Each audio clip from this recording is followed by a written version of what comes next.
என் அன்பான பக்தர்களே, இறைவனை போற்றுங்கள். நான் அருண் பி.எஸ். மட்கி. உங்கள் அனைவருக்கும் அன்பான வணக்கங்கள்.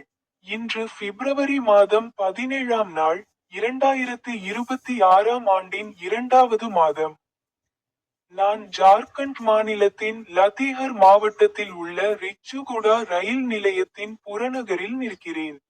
பைபிளில் உள்ள அவரது கூற்றுகளில் ஒன்றை குறிப்பிடுகையில், நீதிமொழிகள் அத்தியாயம் 3 வசனம் எண் 13, ஞானத்தை கண்டறிபவன் மனிதனும் புரிதலை பெறுபவன் மனிதனும் எவ்வளவு பாக்கியவான்.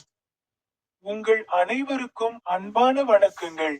எனது யூடியூப் சேனலில் உள்ள பாடு பொத்தானை கிளிக் செய்ய மறக்காதீர்கள்.